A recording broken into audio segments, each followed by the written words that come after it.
Recently on Great Tastes, Laura Cook helped demystify the choices in the oil aisle.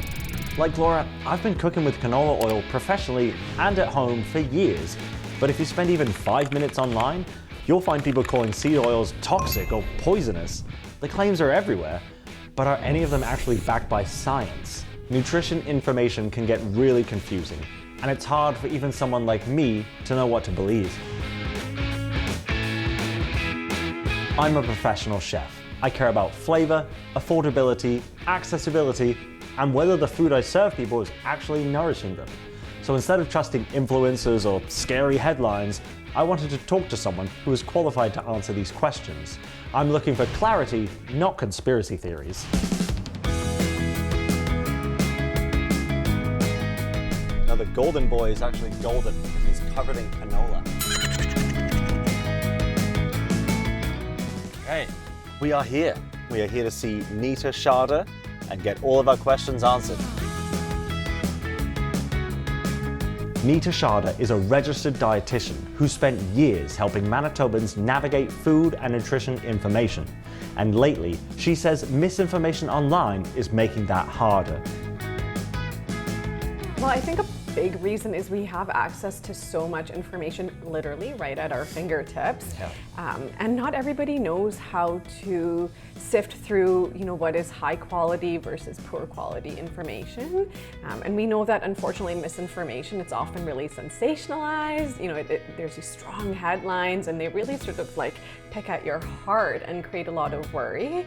The other tricky part about misinformation is that it often spreads really, really fast and really, really wide.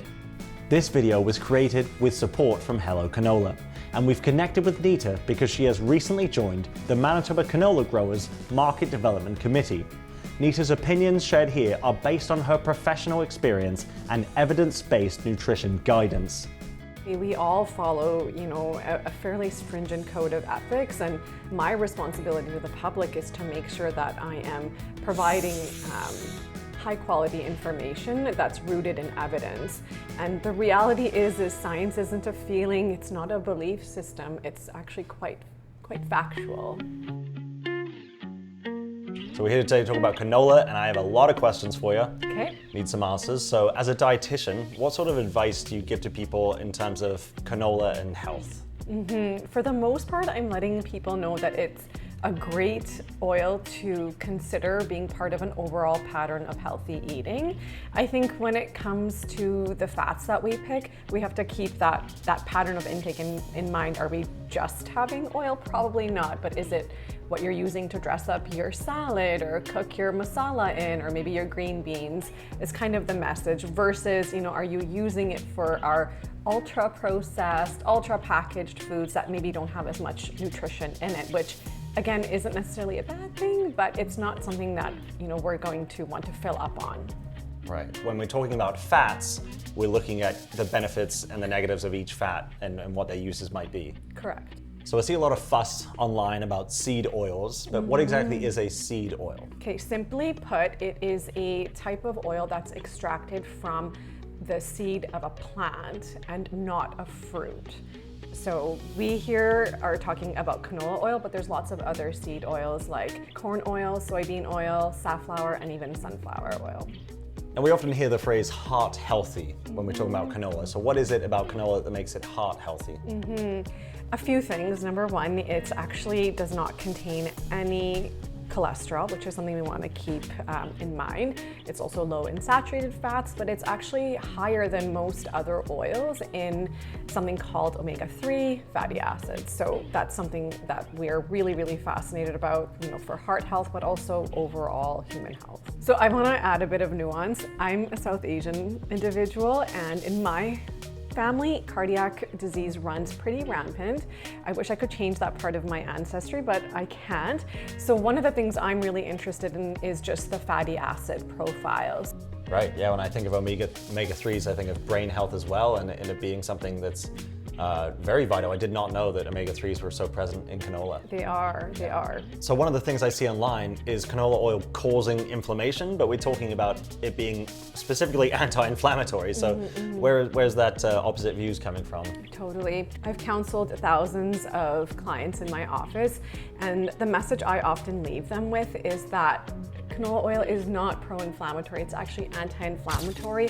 And when we look at studies and data where we encourage people to replace animal fats with something like canola oil, a plant-based oil, we actually see reduced markers of inflammation. It's definitely kind of concerning that I feel like people are starting to be afraid of certain elements of their food and their diet. And to that, I like to reassure people, we live in Canada and we've got such a safe and highly regulated food system. The other thing to keep in mind is, my opinion is that we're in the golden years of food production. We're seeing a lot of great things happening because of technology and because of science, and that's important to keep in mind. Right.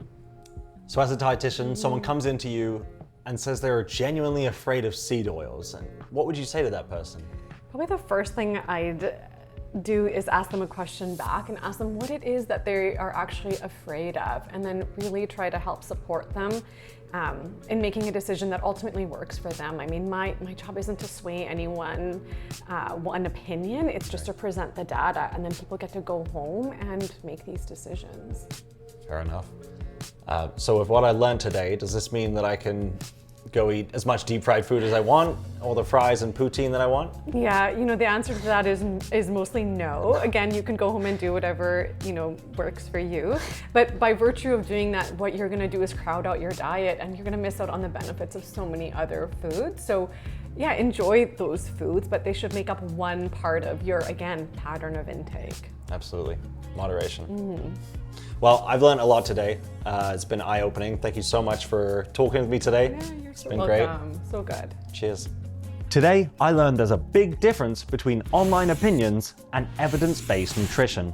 But I've still got a lot of questions, so I'm going to take Nita's advice and go right to the source.